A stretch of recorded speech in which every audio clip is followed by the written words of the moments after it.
Welcome back, everyone, for another deep dive. This time, we're going back in time over a century to the early 1900s Ooh. to explore some seriously strange stories you sent our way. We've got a mix of science fiction and supernatural tales, Yeah. and I'm already getting chills just thinking about it. It's fascinating how these stories, even 100 years later, still tap into our deepest fears and our fascinations. Mhm. They give us a glimpse into a time when the lines between science and the occult were Yeah. so blurry and the world felt, I don't know, just a bit more mysterious. Okay, so let's jump right into the first story.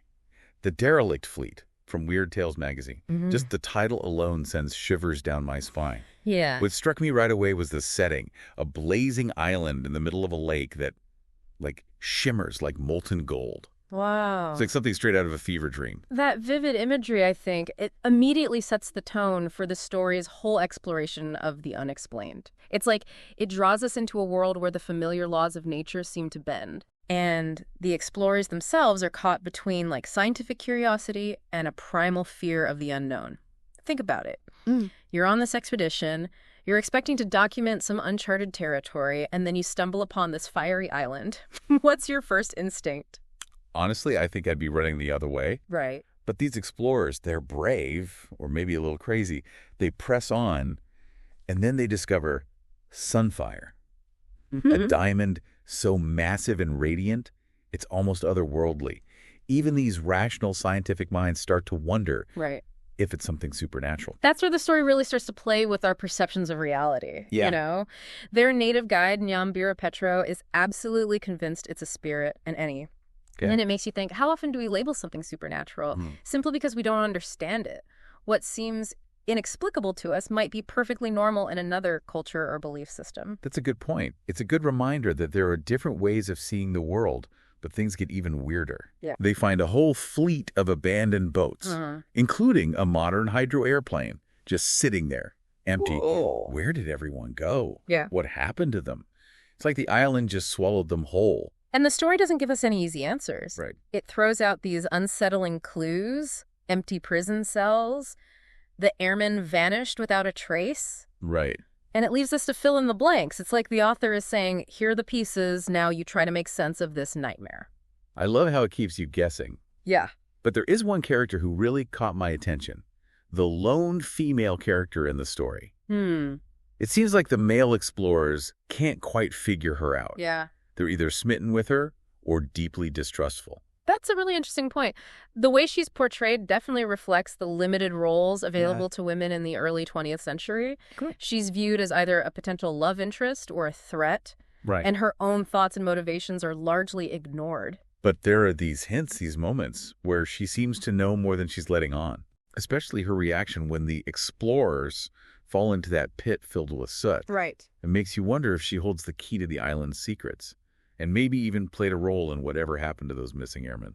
It's that ambiguity, Yeah. that sense of something lurking just beneath the surface that makes the derelict fleet so effective. Yeah. It leaves us with more questions than answers, prompting us to think about the characters' motivations, the clash of different worldviews, and the unsettling power of the unexplained. Okay, so we've got exploration, mystery, and maybe even a hint of romance. Right. But now I'm ready to dive into something a little darker. Oh. How about we explore the power of belief and its consequences with The Outcasts and The Room of the Black Velvet Drapes? Let's do it. These two stories take us down a rabbit hole of psychological suspense, Yeah. showing us how easily our minds can be manipulated, especially when we're vulnerable Right. or desperate. In The Outcasts, we see this raw, primal struggle for survival. A man trapped in a desperate situation makes a horrifying choice. He kills a tramp for food. Oh, wow. It's a stark look at the dark side of human nature, what we're capable of when pushed to the edge. And The Room of the Black Velvet Drapes takes that theme of vulnerability and cranks it up to 11. Oh. This character, Weir, is a master manipulator, preying on the narrator's fascination with the supernatural. He orchestrates these creepy events, fills the room with sarcophagi and whispers of ancient curses, Right. until the narrator is convinced he's witnessing real magic. And it works. The narrator completely unravels, Right. his grip on reality slipping away with every chilling encounter. Wow. It's like watching someone slowly lose their mind, and it makes you question how much control we really have over our own beliefs. Exactly. The story isn't just about spooky ghosts and creepy rooms. Right. It's about the power of suggestion and how easily we can be led to believe something, Yeah. even if it's completely false. It makes me think about all the misinformation and manipulation we encounter Yeah. in the world today, how easily people can be swayed by charismatic figures or compelling narratives, even if they lack any real evidence. These stories remind us that our beliefs, whether rooted in science, religion, or the supernatural, can be powerful forces, Yes. capable of both great good and terrible harm. And it's up to each of us to critically examine what we choose to believe and to be wary of those who seek to exploit our vulnerabilities for their own gain.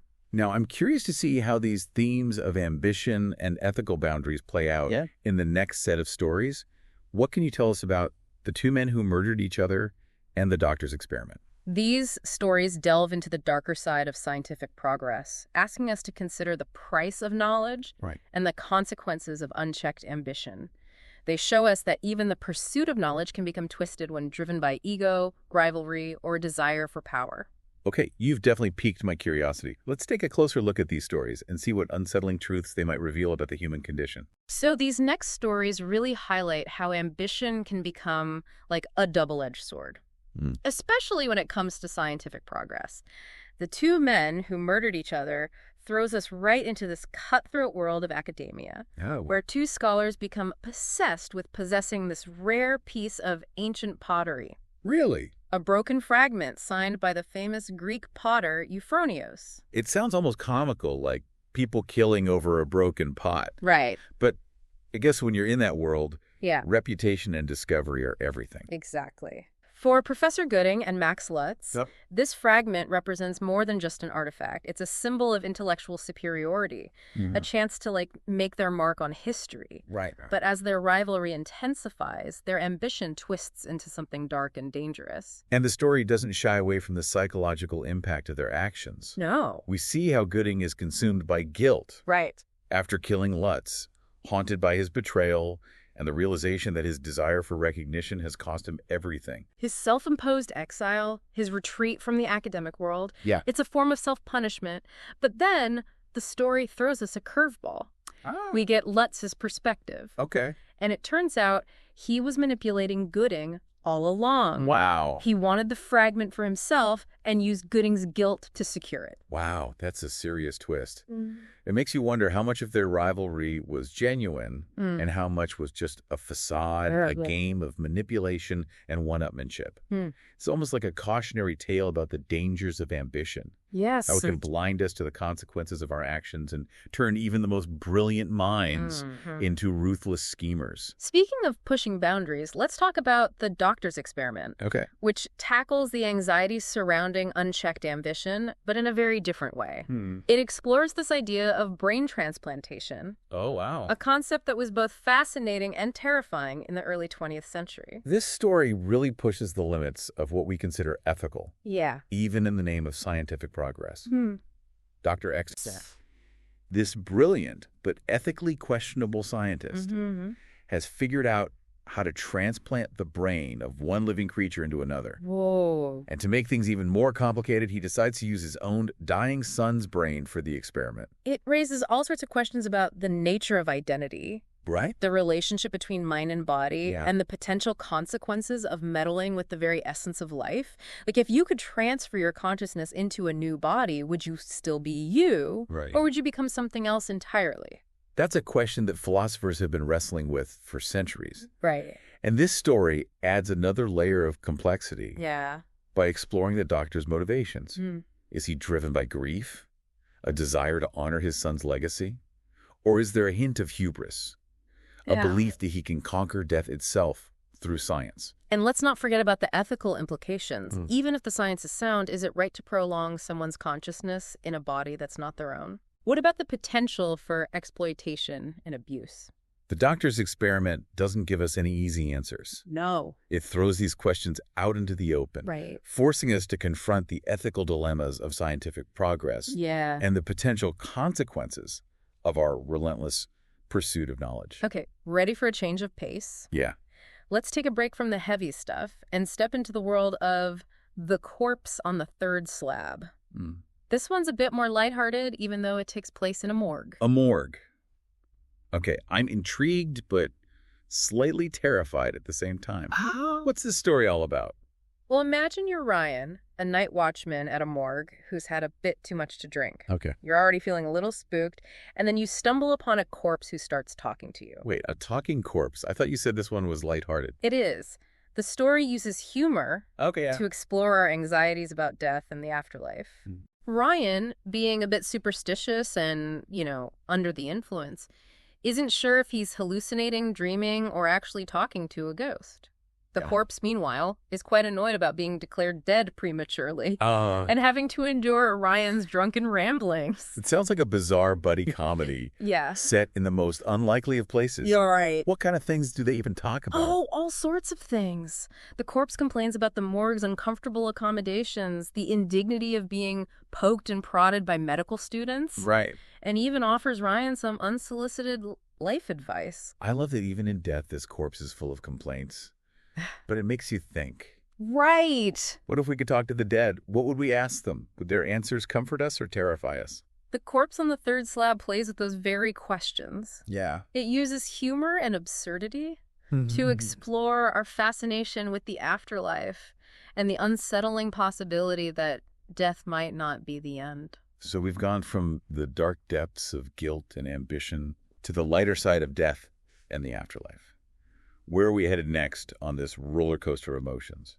Let's delve into a story that tackles the complexities of justice and revenge with writers in the dark. This tale throws us into the morally ambiguous world of vigilante justice, where a group of men operate outside the law, taking down criminals who have escaped traditional forms of punishment. It sounds intense. So are these guys like superheroes fighting for what's right, even if it means breaking the rules? Not exactly. While they see themselves as dispensers of justice, their methods are brutal and often leave a trail of collateral damage. Oh, wow. The story doesn't shy away from the violence and moral compromises they make in their pursuit of, righteous retribution. It sounds like the kind of story that makes you question who the real villains are. Right. Do they become the very monsters they're trying to fight? That's the heart of the story's dilemma.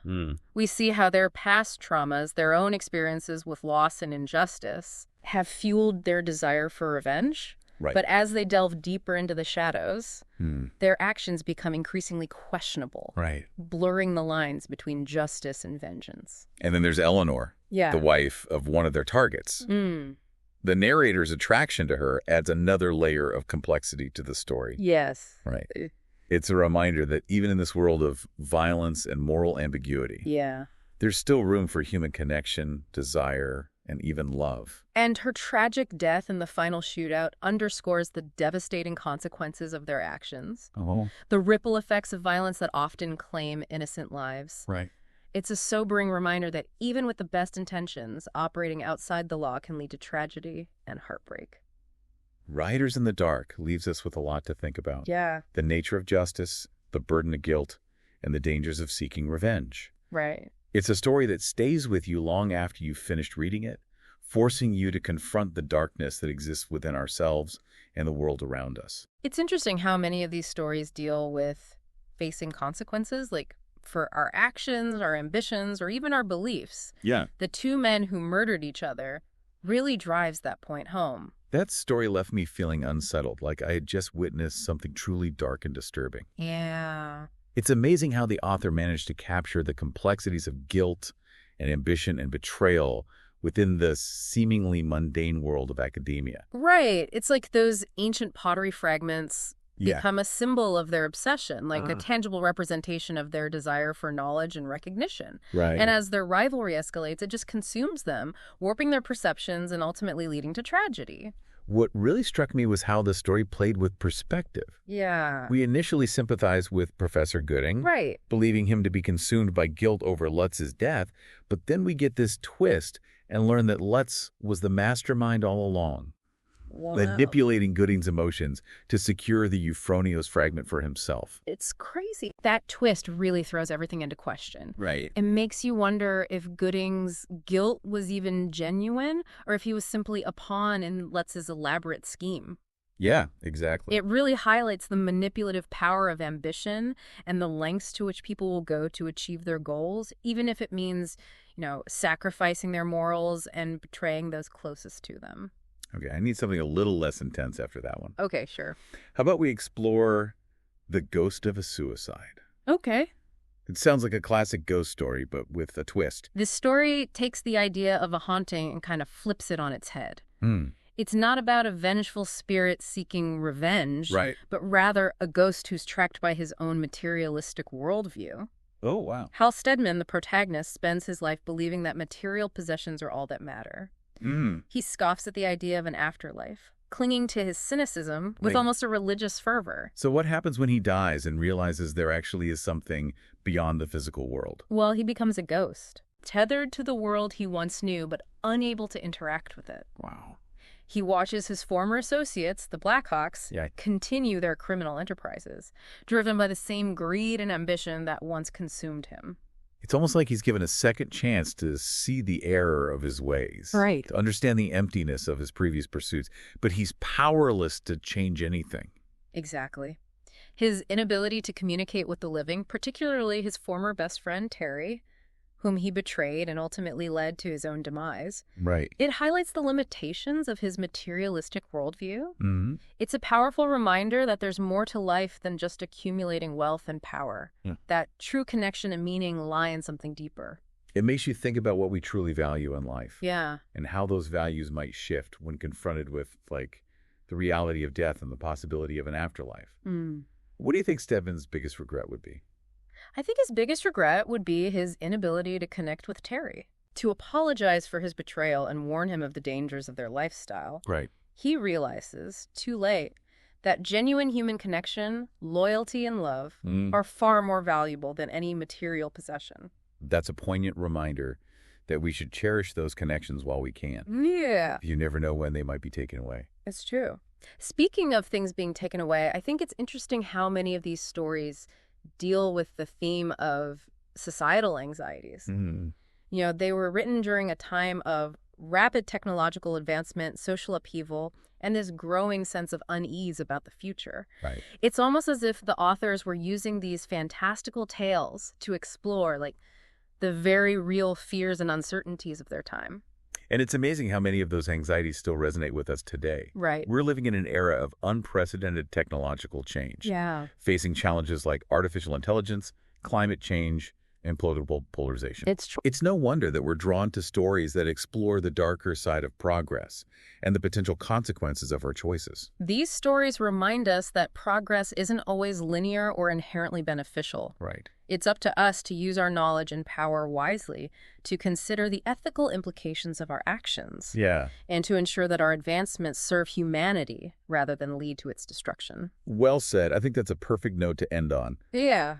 To our listeners, we hope you've enjoyed this deep dive into the strange and unsettling world of early 20th century fiction. Yes. These stories might be over 100 years old, but they still have the power to make us think, to challenge our assumptions, and to remind us of the enduring power of the human imagination. And who knows, maybe they'll even inspire you to explore some of these themes in your own writing or creative endeavors. After all, the best stories are often the ones that tap into our deepest fears, desires, and the timeless questions about what it means to be human. Until next time, keep exploring, Yeah. keep questioning, Yes. and keep those imaginations firing.